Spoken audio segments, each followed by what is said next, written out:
Well, welcome. Chaden Halfhill with Silent Rivers Design Build, and I am here on behalf of the HBA at Showplace Kitchens. We are doing a presentation on the Healthy Home for the 2021 Home and Remodeling Show, and I think that's the introduction. I'm trying. It just dawned me on it.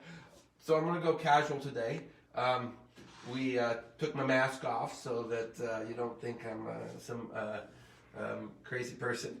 But would love to hear feedback from you. So if you're out there and you have questions about the healthy home or what we can do to make our houses healthier or safer, please type maybe or correspond with our format, and those questions will be sent my way. It's a little different talking into a camera, and I say that only because I love the dynamic relationship of an audience. And so if you have questions, please send them in, because I will greatly help shape the conversation on your questions. So today I wanted to do an overview on the healthy home and how to look at our houses from a perspective of well-being. That's something that's a very personal interest to me, and I will get into that in a short bit. From there, we'll take topics sort of by their area of focus, one being water and the importance of water and its impact on the home. I think that's a very important thing to understand, because the difference between water and vapor and the impact that humidity has, not only in our well-being, but in how our houses perform. Systems. Obviously, houses are complex. They're like our bodies, and we'll talk a little bit about systems and what we can do to optimize our systems within our house. And when I refer to systems, I'm talking about the mechanical system as well as the plumbing, electrical, or other types of physical management within our building, with our houses. Of course, you can't talk about healthy homes without addressing indoor air quality. Of course, it's all integrated in this conversation, but I will talk about indoor air quality. So let's go back up to this overview that I referred to. Health is very important to all of us. Obviously, 2020 has brought health to the forefront. Not only from a standpoint that we're dealing with a national pandemic, but now we're also dealing with distancing and other components that shape our well-being. It's just very much at the forefront. We're all working at home. We're not in a workplace. Our entire living environment is changing. You've heard that, I'm sure, time and time again. Why I think that's important to this conversation is the ability to have our homes be safe. For me, the home is like a body. It is the external shell around which we live. First, you're taking, doctors take care of our physical well-being. They do our blood pressure, they measure our glucose, they do all sorts of things. They know how we work.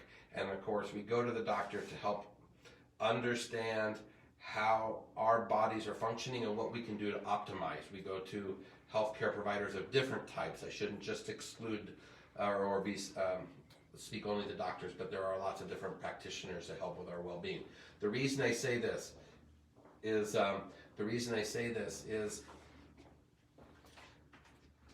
designers, providers for homes. I call people from the shelter industry. We're working on probably the second or third container. Our clothes being the first one. First it's our body, then our clothes, and then our house. Our houses are really important to our well-being. They have a great deal of impact, whether it's helping our sleep, whether it's where we house ourselves, is where they lift us up. One of the personal reasons I got into remodeling, and I'll make this a very personal thing, I grew up in a house that was never complete. So, thank you. I also was attracted to the potential as a remodeler that we could reshape and reorganize a house and improve people's well-being by inspiring them, by improving the functionality of a house. A house that was built in 2045, post-World War II, is a very different house than 1960 and 2020. and the technologies are different, and how we live, our living patterns are different. The reason this is important to a healthy home is houses last a long time, and families come and go within the house, and how that house cares for us, how the house is caring for us is really important. And as a remodeler, I have always felt like it's very important to help houses adapt with the times and improve how people live. So the reason I kind of compare it to medicine or doctors and care providing is that you have to understand how the house works, and testing a house is one of the places to do that. Measuring a house, whether it's the temperature, understanding the humidity within the house. If you don't have a baseline, if you don't have an understanding of what you need to do to fix the house, you're trying to approach a home without having an understanding of how that impact is going to change. One place you can learn about it is the study of biobiology, and that's the biology or the ecology of home. And so when you get into that, you get into the understanding and the discovery around how homes actually operate as a breathing and physical form as it relates to our bodies. So testing, and the reason that's important is understanding humidity. And I'll use that as a segue into water. Water and the impact of indoor air quality is greatly influenced by moisture. If our physical bodies are designed to be at a humidity level in our homes should be kept at somewhere between 30 and 60, 30 and 50% relative humidity. That's the amount of moisture that's in the air within the house. And so you want the combination of the windows, the siding, the interior space, and the mechanical systems to all keep the humidity at a very, very balanced level. The reason being is when your body gets to a low, if your house doesn't function that way, and you get into low humidity levels during the winter, let's say below 30 degrees humidity level, or 30%, your nasal cavity starts to dry out and your mucous membranes, and that's a great place where you can get sick. A lot of people, when you're in a really low humidity levels, you'll get sick more. If you have really high humidity levels, you don't sleep as well. It has great impact on your body, but it also has an impact on the house. High humidity is a great environment for molds, for moisture, where moisture condenses against the window because of the temperature differences. Why is that important? Because molds and moisture in a house impacts the woodwork, impacts your well-being, actually can create it can kind of build upon itself. And so looking and understanding how a house functions is really, really important in terms of your well-being and as an individual. So there's ways to test that. You can test for mold. You can test for humidity. You can run a blower door. One of the things that you want to do, you can put a blower door on your home, and a blower door essentially is a big fan that allows you to pressurize the house and see where leaks might be. Because if your house is leaking, you have less likelihood of being able to control and manage the relative humidity within the house. You can also test whether your mechanical system is properly operating. That's also very important because in a lot of older homes, and when you work on older homes, you'll see lots of things. Last week, we were at a house that the vent pipe for the water stack was half rusted out. Now, you say, well, that's just an old home. Well, it is, but why did it rust out? It had rusted out because they had done the work themselves and piped the piping up. It was a 3-inch pipe, 2-inch pipe, 2 or 3 inch pipe that went up. You would initially look like it's correct, except that they vented it into an old chimney pipe at 6 inches. Why is that important? Well, because that old chimney pipe is bigger, and the ability to push the carbon monoxide up to the top of that stack was not there. And so as a result of that, that would condense. It would condense, come back, and it rusted out the bottom. And now that's a potential problem for carbon monoxide poisoning. So why did that result? Well, that resulted because it was not properly installed. And so there's lots of little subtleties to home design and the mechanics of hiring professionals to do things properly so that they don't actually create a health hazard for us as individuals within a home. I think that's very important. So is understanding and making decisions to make changes in accordance with a plan so that you know what kind of impacts it's going to have. So in that case, we were doing a blower door and we saw the impact of the pressurization on that particular chimney stack. We also saw how that house was leaky and where other potential impacts. They had mold in that house as well as a result of water intrusion. So do we have a clock? I apologize, I'm going to stop for 1 second. I just want to make sure I keep track of my time because I know I've got to manage this well. It's been 10 minutes. Yeah. 10 minutes to... We've already gone 30 minutes? No, you've already gone 10 minutes. Oh, okay. I was going to say, wow, that did not feel like 30. So, and I have the goal is to 40 and then questions, correct? That's what I understand? So something like that? Okay. So, obviously, every one of these topics we could talk in depth on, and I would absolutely enjoy digging deeper, but I'm trying to give more of an overview today. Testing is complex, and it can open up other. You might be testing for something like air intrusion or air sealing to be able to improve the efficiency of the home, and now you optimize the efficiency of the home, but you no longer have makeup air or air that it changes the indoor air environment. So one of the challenges with working on a home, particularly as a remodeler, is paying very close attention to the different strategies that we take and the impacts that it has. And I encourage, as a consumer, when you're visiting with anybody at the Home and Remodeling Show, to talk to them about health concerns, because I think those are things that those of us in the industry really take seriously. It is. I think one of the things that I like about people in our industry, and I can't help but make it very personal, is that we're problem solvers. We problem solve homes.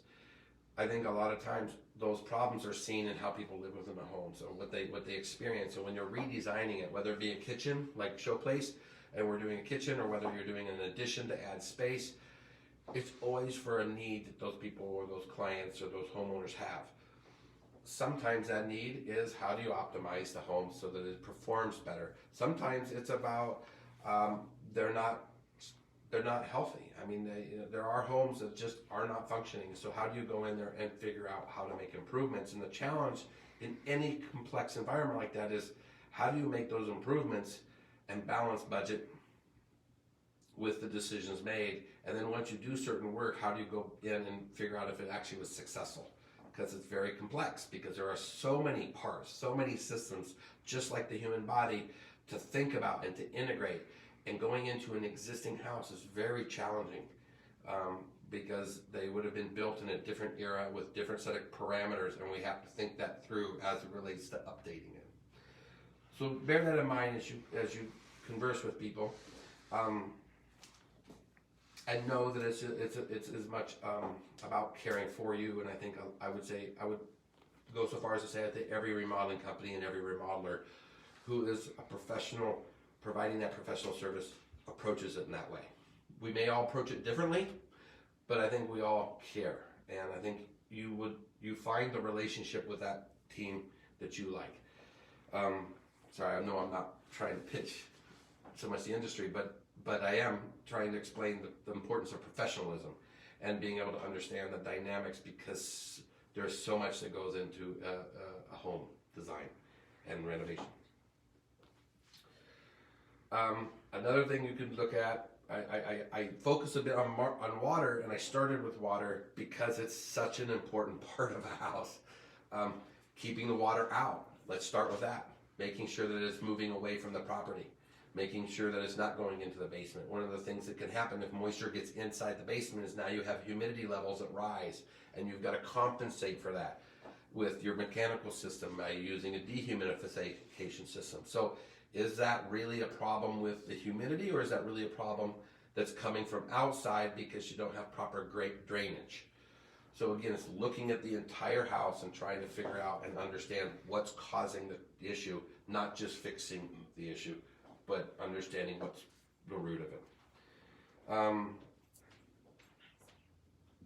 So systems. I touched a bit on mechanical systems.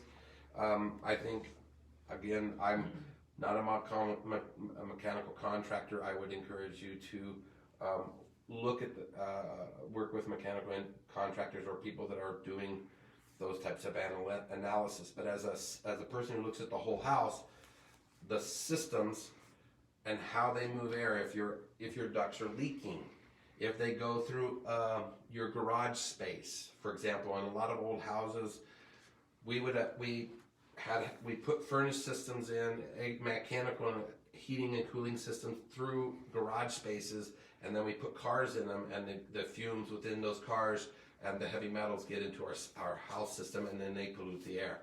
So a lot of that is something to be attentive to. Companies that actually will do a blower door and a duct blasting test and look at ways to control and manage the air that's going through that system. It might be using a product where it's sealing it, called AeroSeal.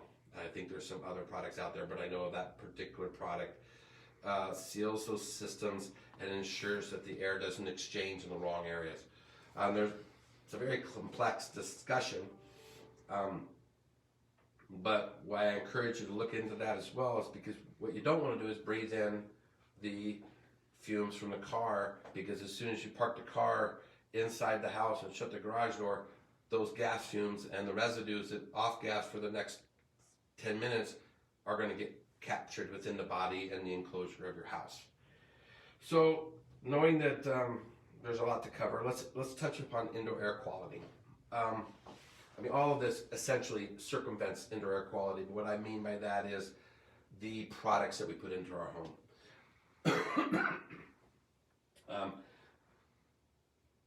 As you'll notice, I'm really not talking so much about green, but you'll hear this a lot in the world from 10 years ago where people were talking about green building. But think about it as product itself. Where did it come from? What within the product is needed to, what kind of impact does it have on the body? Is it something that off gases? That's something that we look at, whether it's a cabinet product that has glues in it or no glues in it, or what type of glues that are in it. Understanding from your manufacturer whether that your body's reactive to it.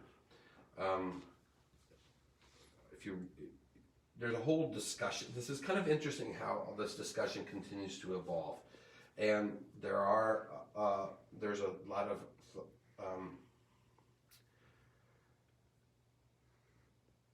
it's funny. Well, my mind's racing because I'm trying to edit a little bit, because I'm trying to be cognizant of our. It's such a complex issue, and the chemistry around it is really hard to follow, and it's not everybody has time or energy to dig into the level of understanding that you would expect a manufacturer or supply chain to do. What I would encourage you to look at is figure out how a product performs long term within a house, and does it impact the air through VOCs, volatile organic compounds? How do you do that? Well, I think it's sort of like looking for the right relationship you have with your food. Ask your supplier, build a rapport with your supplier, your remodeler, your showroom, whoever your product is coming from. Ask them questions about it. If need be, ask them to do some research. And I would go so far as, if you need the research, do it yourself. There's a tremendous amount of resource in the internet. But if you would like to work with a designer, with a showroom, with a supply house, if they need to do research, allow them the time to do that. it's not an easy thing to do, and in a fast-paced society like we have now, that's sometimes something that a designer will do, and they'll do it on your behalf, but it's time that it takes to get through and deeper into the understanding. There are certainly ways that you can look into products through brochures, through online resources, even through programs like Green Guard. I don't know if the HBA has where they can. Do you know what they do?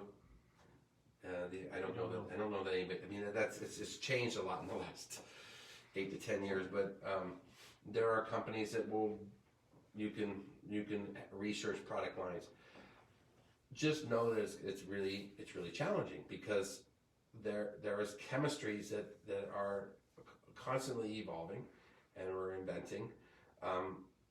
I personally take a bit more of a natural approach to things. I like to use natural products because I know that the products do not tend to evolve, do not tend to create extra toxicity in the body.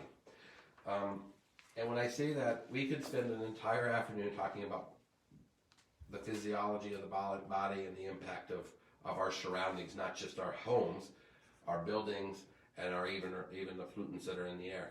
It's changing, and I think people are becoming more aware of it. It's very heightened right now because of the mask wearing and the impact of just something as simple as a virus, but so complex as a small virus. It's very much the same thing. Thank you. And the amount of time we're spending in our homes. Yeah, and a lot of time in our homes. So that becomes even more critical and more pressing.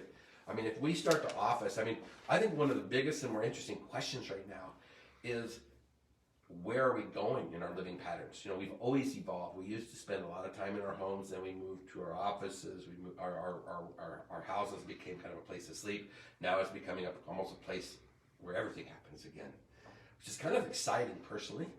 Not because I'm in the industry, but just when you think of the family dynamic. But where is it going to go? And if we start to office out of home, how important is wiring? And I'm not going to get too deep into this discussion because it's still I'm going to say it's on the fringe of of health, and I kind of walk that fringe, so I don't want to get too obtuse for the general public. But one of the things that fascinates me about all the technology, and this is something that I think will come up. Technology is an amazing thing, and it optimizes. And I'm gonna go out on a limb and be a little bit risky. But just bear in mind that this is foreign territory for a lot of people. As we add lights, well, like one of the things I've been thinking about is the impact of the colors of our lighting. We've moved now in the last 10 years. 10 years ago we were talking about fluorescence and the impact of fluorescence, and now we're talking about LED. The LED was just coming on 10, 15 years ago. Now it's prevalent. It's great for energy efficiency, but it's very different in terms of light quality than, let's say, incandescent lights or halogen lights. So what is the long-term impact of light color on our own well-being? I was having a conversation with somebody recently when they really did not like the really bright lights of an LED. Well, that's just a temperature gradient. They liked the softer, yellower lights. And we can achieve that with an LED, but it really is becoming aware of light quality and what it does to the body. And I had another person who really didn't care for the softer lights and really liked the bright lights because of what it did for the colors. Is that health? Well, it's well-being.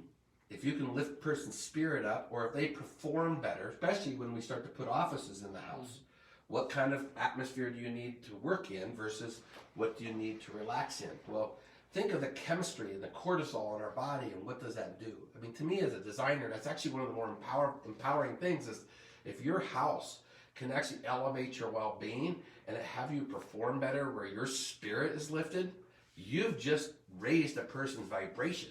I mean, right there is health. You're going to outlive other people that are being sequestered because of the quality of their house. And I don't mean that it has to be an expensive house. It just has to resonate effectively with your body. Now, I understand that that's kind of outside the norm in terms of their little abstract thinking, but I think people are becoming much more attuned with their surroundings and their bodies. And I think I think that's going to continue to shape and foster awareness in the future. Where I was going to go earlier, and I apologize for this kind of indirect thinking before the lighting, was also how we've got wiring and cables and things running through the houses. And, and one of the things you learn in construction is certain cables, certain materials can't go next to each other because they cancel each other out. Well, think about what that does to your body. So one of the fringes, and this, I'll just leave it with this because this is something that's still out there being explored, but what is the overall impact, the long-term impact of the electronics within our home and our own well-being? So there are some schools of thought that says, like when you're having a young child, you could put a switch that kills all the power into that child's bedroom so that they don't have any electrical currents and things running through their space because that child's still developing, particularly a neonate or an infant. So I just throw it out there because I think that's a conversation that's probably another 15, 20 years out in terms of becoming more prominent. But we said the same thing about feng shui and other kind of spiritual practices within residential environment. And literally, I don't know, maybe 5-7 years ago, you started seeing it in remodeling journals.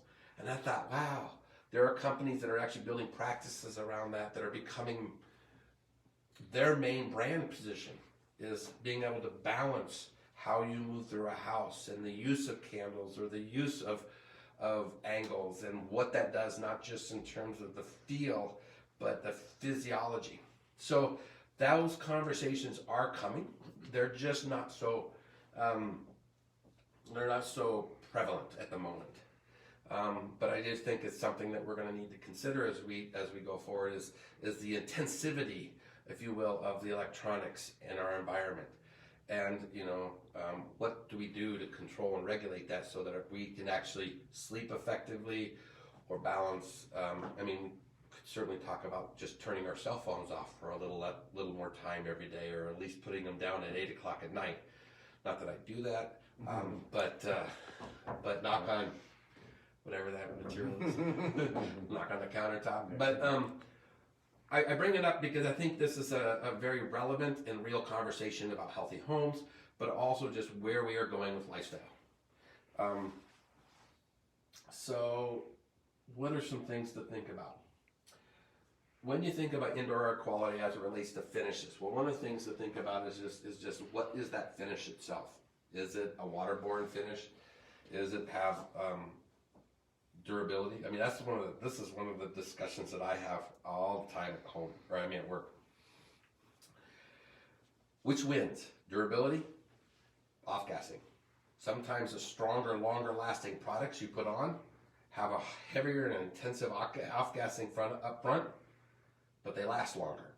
And if they last longer, is it worth taking that exposure or doing it and then staying out of the house for a period of time, but having a longer life cycle of that product? And this is a push and pull I find a lot in this discussion. I think it's a very personal choice, and I think a lot of times that is, again, a conversation to have with whoever you're working with. When you engage about your desire for your home, it's a very personal discussion. So when people come to me and say, I want a green home, well, I say, what shade of green? Mm-hmm. What do you really want? You as an individual need to really ask those hard questions and use is not the right word. Collaborate with the team that you're working with to vet out those conversations and be able to ask hard questions, but also to be able to make decisions effectively. It's one of the things that I think is very gratifying with what we do, is that it's very complex and it's ever changing.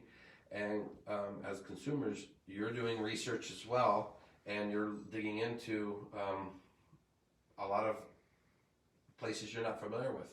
I think we are as an industry as well, and we're trying to stay on top of it. And as much as anything, it's a collaboration, because I can't get inside your head without having that conversation.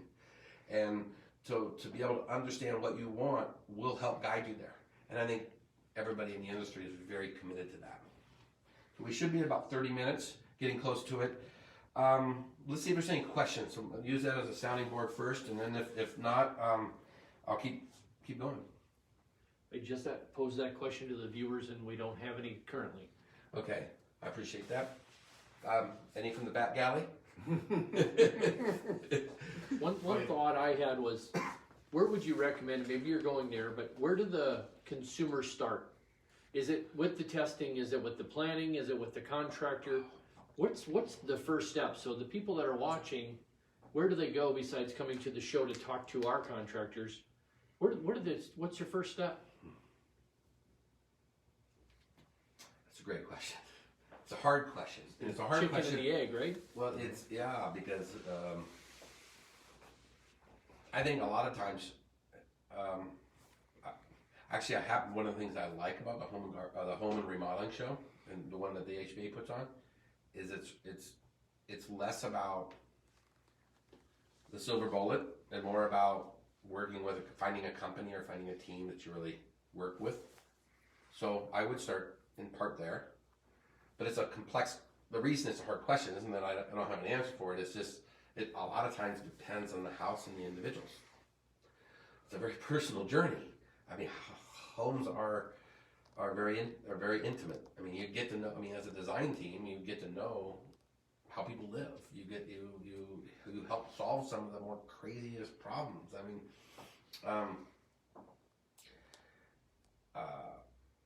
so I haven't been posed that though, and I mean, it's like, where do you begin? Well, if you're not at a show, if you're not at a trade show, I wanted to, while I was going down the silver bullet questions, I wanted people to understand that there's usually never one silver bullet, and that's my point. I used to feel like you go to a show, and it was all about, well, I've got the answer, and I've got the answer, and I've got the answer, and I don't think that's the case. I don't think there's any one answer. You have to go in. So if that's the case, there's a couple ways I'd approach that. Find a team that you trust and you've established a rapport with. Because I think regardless of what company, you need to have, and I've always contended this, you need to be working with somebody that you have rapport with, especially in renovation. Because when you change a house, things come up. You have to discover what's in the house sometimes, and some of it's hidden until you find it. We've been in the industry long enough. You know how to diagnose a lot of these different challenges because every era of a house has its own complexities.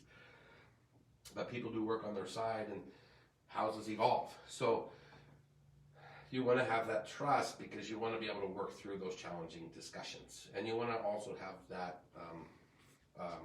confidence when you work through that. The other thing that I would say is testing, but you just don't want to test blindly. You want to. It's like you want a baseline. I often refer to that in medicine. It's like, when you go to get your annual physical is as much about knowing what your baseline is and how do you compare against that baseline. That's still being a little bit defined in housing in many ways, but that's where the blower door. I mean, I think when you get into new homes, then you start with a HERS rating, right? But old homes, existing homes, you have to go in. It's as much about diagnostics at that point. It's understanding if the house is leaky or not. It's being able to look at and do an assessment of the entire house.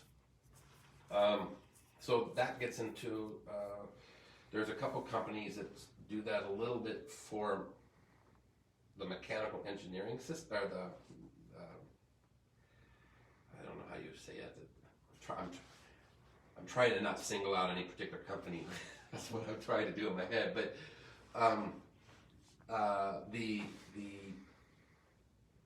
the benefit of comprehensive testing is that you now understand the parts and the interaction of the parts. Now you can start to go in there to make change. But again, I don't want to say testing is the only answer because it kind of depends what the problem is to begin with. I mean, if you're coming in to change a kitchen, a test on the blower door may not solve that need. Maybe that's more about making decisions on the products. So then the testing helps when you're looking at bigger systemic issues. So again, so it really goes back to the individual and understanding what they're trying to accomplish. Because when I have somebody who comes to me and wants to make buying decisions based on sustainability and health, then you're looking at the products themselves. You're looking at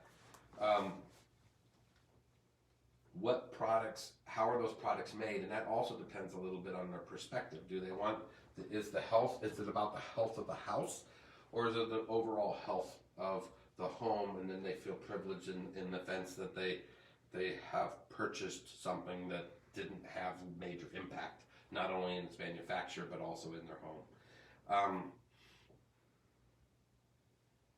So it's a great question, though, because it's hard. Because I think just like residential homes, they're complex, and I think every house is unique in its own right.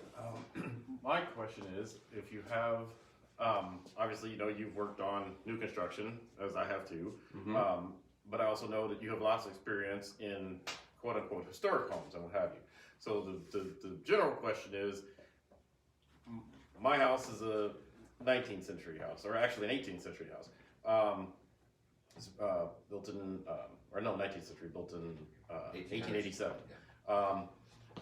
If you have someone that's buying that category of house or historic house versus something mid-century versus something new, what sorts of things, obviously the things that these people over here might want to be concerned about are not the same things that these people out here are concerned about. So like I said, if you have a 1800s home, what would be the things that you would tell people that they should evaluate or have investigated versus what should the people who are buying a new home want to be concerned about and have investigated? It's a great question. And to repeat the question in a very general sense, if you have 3 eras of homes, or really if you're, and the scenario was a late 18th century home, mid 19th century home, no, excuse me, late 19th century home, mid 20th century home, And now maybe an 21st. early 21st century home, of which 3 different eras and 3 different sets of parameters.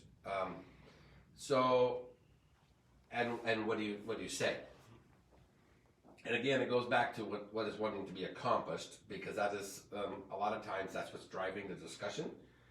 I mean, I have this big overarching fantasy that we would have a database of all the houses, and all the houses would start to have a history, not just historical from a character standpoint, but a history in terms of use And material. kind of and sort of like we have a medical chart that travels with us in theory. I'd love to see the same thing with a house chart of some sort, because it makes it a lot easier for us to go in and make those changes. And I think houses are becoming more and more complex. So what makes an older house complex is that they've been updated. So a late 1800 or late 19th century home or 1880s home is like to have been updated in the early 20th century. So what kind of techniques did they use? Become important to that. Was the foundation integrated? A lot of those older homes didn't have actual floors. They maybe put in a floor later on. Some of them still have dirt. So now you've got radon issues. So we didn't even get into radon as a discussion point today, but you've got radon. Now in a house like that age, you also, this is where you get two schools of thought. You've got the school of thought of making an efficient home that's extremely efficient and tight, and you've got the home school of thought where if you have a home that breathes, you don't have toxicities because it has air movement. I grew up in a house like that. So and that's a whole slippery slope that we probably shouldn't get into today. But so what I would look at in a home like that is how is it sided? How is it clad? What are the window situations? Is there water intrusion? Do they have basement issues? Because all of those things are going to play a part in terms of the quality of the indoor air and the well-being of the household. Mid-century, whole different set of issues, in terms of you started seeing the use of drywall, you had insulation strategies that changed, a whole series of technologies that came out of post-World War II that started to get integrated. Some of which weren't really healthy, but they performed. Asbestos started to asbestos started sooner than that, but 78 we started to cap all that. We started to look at lead. We started to look at things that were having negative indoor air quality. I think you'll start to continue to see that. As we look at new technologies, every time you bring in a new technology, you are solving certain things, but you're not always knowing how it's going to have long-term consequences, and that's one of the challenges that we have as an industry, always. And it's not that it's the industry's fault, it's just that as humans, we're always inventing and creating new possibilities and trying to streamline processes and optimize home performance. And as you do that, we also have to weigh the long-term outcomes. And so, but the thing about an old house is old house was built to last and to be repaired. A lot of houses in mid-century were in that point where you had a lot of replacement value, but you also had, or a lot of repair value, but you also started to see replacements. So now your windows didn't get fixed, your windows got replaced. That's different. Now you come up to today, you have a whole nother thing, because your windows only have a life cycle of 20, 25 years, if that in some cases. So that's a whole nother discussion now, because now it's a product. But it's interesting because we didn't build wall systems in 100 and some years ago, and now we have to treat the entire thing as a system. So your wall system of 2020 is an integrated wall system, and that's one of the big, in the green building and the building science world, that's one of the interesting challenges is how do you build a healthy performing wall system when you actually have supply chain of 5 different parts and they don't want to standardize together. And so now you have, as a builder, you have a challenge of trying to integrate all this stuff. Now, I'm not answering your question, I'm kind of taking it down a different path, but that's what's great about seeing it over a spectrum of 140 years is the evolution of building techniques and trades, and the evolution of the trade itself, as well as the industry and the supply chain, and it all interrelates. And that's the complexity of old homes. I mean, at the end of the day, there's really not any straight answer other than getting to understand your home, and it becomes a very personal journey. And I think, if you really want to get into it, one other layer. You're at 40 minutes. We're at 40 minutes. Any questions that I got to address? Okay, so another layer to this, which I speak to, and it's not really part of a healthy home, but it does get into well-being. And this is something that's been very personal for me for many years, is homes are so much of who we are. And we shape our homes a little bit because they're mortgaged as a general rule, and they're a commodity that gets compared against other homes of similar size and value, and all of a sudden it's an asset value. But yet, meaning got lost in that. And I think there's a big movement to really reconnect smaller home footprint, the importance of a material, the importance of a legacy, maybe even just the expression that comes into a home and the willingness to be able to do something that's very personal. Why did you buy an 1880s home versus somebody, I'm going to pretend you're in a mid-century, although my guess is you built your house. so you're in the, but why are we attracted to a style? So I think at the end of the day, humans enjoy connectivity. And I think that desire for connectivity has been amplified even just last year because of our dependence on these things and well, actually that was kind of a win. I meant this, but this is kind of true to the point as well. How does our home going to change going forward in terms of that connectivity now that we're officing at home, but yet we're at home, but we're interconnected, but we're still removed. And that's an interesting dynamic as well. So I think the significance of home may actually evolve. I know that with the not so big house movement and with the kind of resurgence of arts and craft and kind of a people to really reconnect with their home, that discussion is starting to really change. And I think I would argue that it's a journey. I think falling in love with our homes again is maybe part of that opportunity. And that goes to your point, is like, what do you do in each home? Well, each home is going to be different. And sometimes when you purchase a home, you inherit and a whole legacy of challenges. And part of owning an older house is, what do you do to repair those old technologies? I will say that in an 1887 home, one of the things you have to think about is those were built before you had furnace systems. We didn't bring air conditioning and heating and cooling systems in until later in the cycle of homes. I mean, you might have had fire, you might have had the boiler systems. They were coal fed, whole different challenge. So mid-century, different era, but those systems only last for so long as well. So as we've optimized and learned the integration, you have to look at these impacts. I mean, even how we moved air back in those days was different than how we actually set up systems now. So when you go into an old home, might depend on what systems were added to those homes and what we would have to then explore to be able to solve that. So it just shows the complexity of this industry, which I think is one of the exciting parts of the industry, and many people get into. So, thank you. So, that said, did I answer your question well enough? Because I could go all over with that one. Well, yeah, I mean, you got sort of to the crux of it is, which is you have to, in each era, you have to really look at what the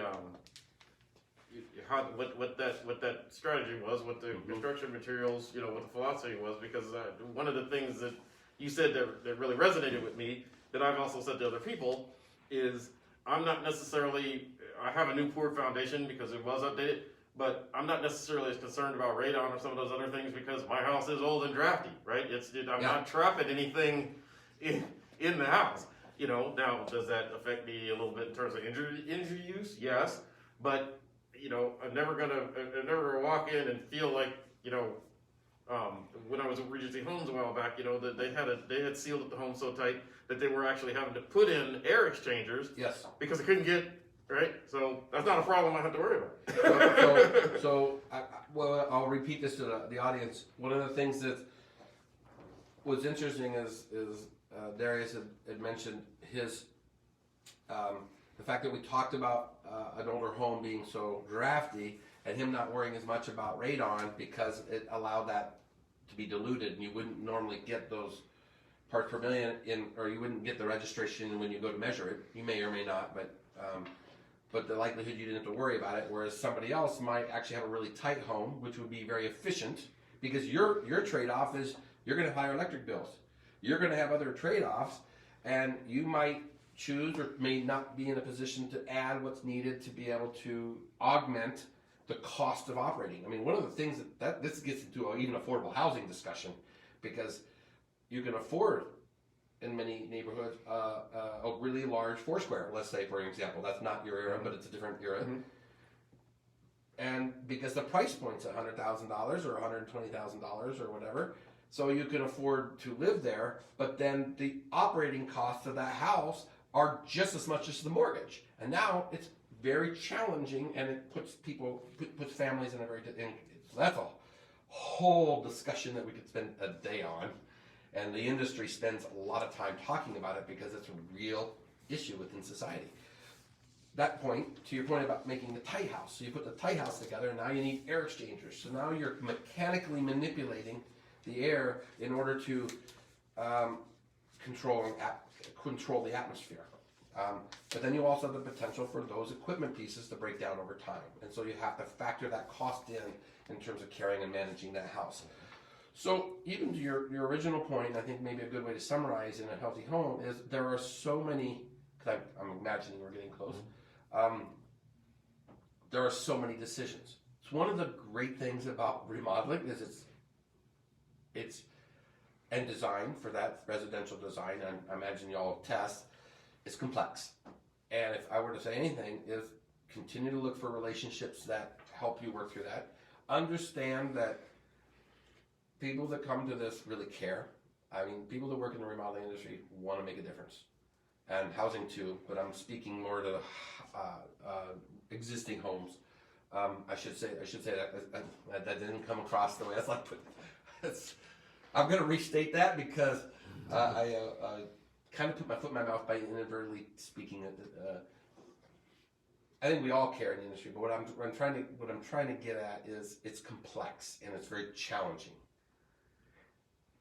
And as a consumer, when you engage a designer, when you engage a builder, remember too that there's so many things to pay attention to that I don't think any one of us knows everything. But we're all constantly learning, and you're part of that journey with us.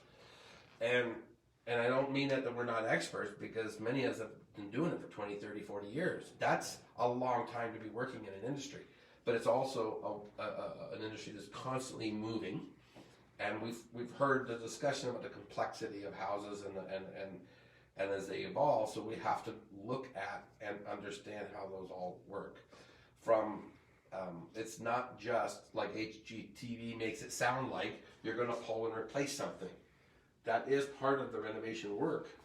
But when we're looking at the whole house, part of healthy home is understanding and looking at the entire environment.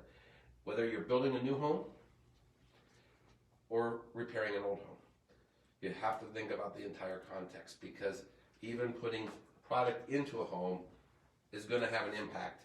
If just what you put in there and the amount of what the material does and how that material has impact. But you could, and I'm trying to find a good way to segue into closing, but just know that the relationship is the place to start. I mean, that goes back to your original question, because at the end of the day, the consumer, where they want to go, and be very frank, be very honest with what you want to achieve, and be very open to the conversations that come from different people, because an interior designer will approach certain things. A building designer will approach it from a different way. A remodeling contractor, a new home constructor, people will bring different skill sets to the conversation, and they're all valid. Just need to be able to have all those parts working together when you're working through a project like this. And I think that collaborative conversation that happens between different companies is frankly a really effective way to answer some of these questions, because not everybody has all the answers, just like not every doctor has all the answers. But you need to have a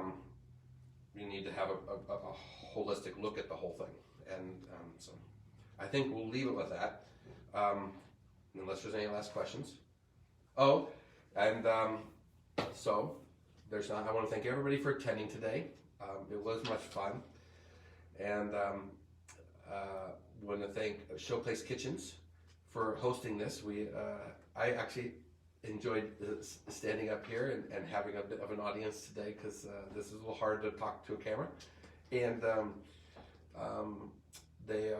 they're found on 100th Street, and they have hosted, I think they're hosting the seminar, so the seminar host for the Home and Remodeling Show.